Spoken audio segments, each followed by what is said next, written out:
Hello YouTube friends, family, and newcomers. It's your girl Teri. You see where I'm at? In the dungeon. So you know what that means. Another ghost time, story time with your girl Teri. Okay, it's raining like a mofo outside. It's perfect setting for my story.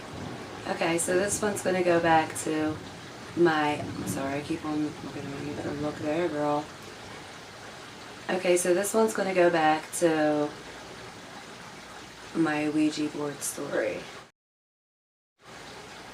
There was a piece that I left out, and I left it out because of judgment and stuff like that, but we know at this point I don't even care no more. So with that said, let's get into this story. Okay, the part of the story that I left out was right before my mom got rid of it. When I felt like I wanted to play with it too, and I knew better because I seen everything that I seen. My mom did let me know at that moment when she got rid of it, the reason why she really truly got rid of this thing. And unbeknownst to me, my mom was storing the Ouija board underneath my bed, because at this time all the girls shared a room and all the boys had their room. And my dad slept downstairs, like my mom and dad didn't sleep in the same room. So my mom's storing this Ouija board that she's talking to deities and entities and God knows what, and is storing it now under my bed. What scared her the most was one night I woke up and I said that my body was on fire. That I said to her, someone is setting my body on fire. I am on fire. I am burning. I am burning. And I just kept on repeating, I'm on fire. I'm on fire. And my mom said she touched me and I was so hot.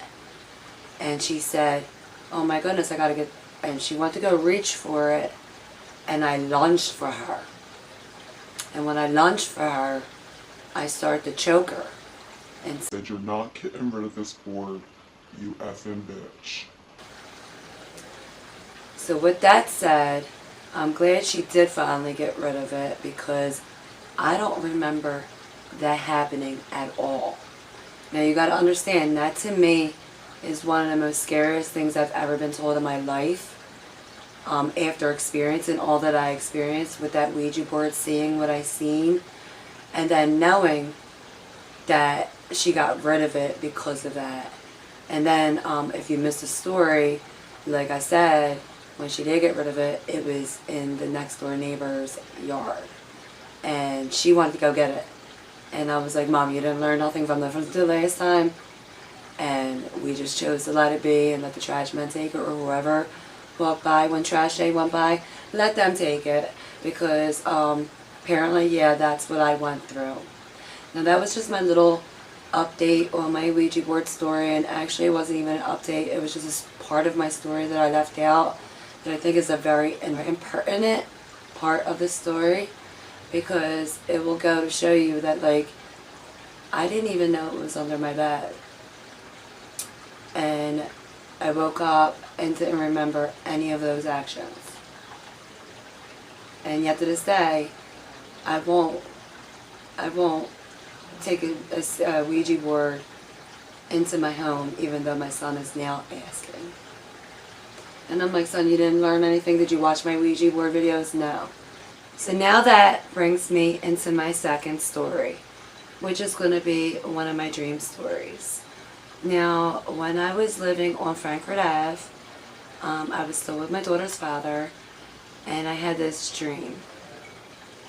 And this dream is that I was walking down what you may not know the name of the street, so I'm just going to say Susquehanna Ave, because it was. And there's a little church off to the side. And in my dream, I looked down and I seen this little orange New Testament that I had. And let me put this down. It was a little New Testament that I had. It was like one of them little ones that you get from when I went to like Christian camp when I was younger. And in my dream, I'm holding this. And I look over and I recognize the church. and I walk past the church, and then I go around the block. Now, I don't have that in my hand no longer. I'm going into this house. And I'm looking at the house, and I'm like, wow, this is really beautiful. There's a lot of wood. There's 2 wood columns. There's a lot of wood in this house, and I like houses with a lot of wood detail. So even in my dream, I was conveying that to myself.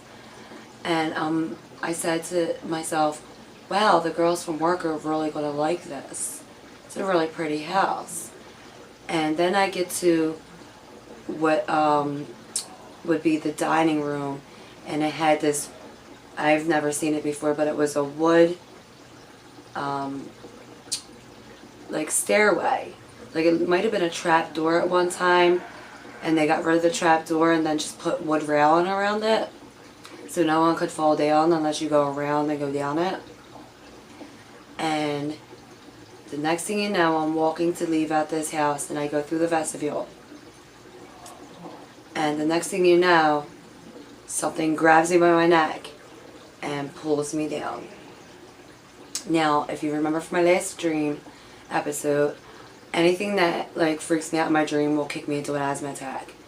So I woke up, which was so weird, on my floor on the... Now, let me describe on how I slept.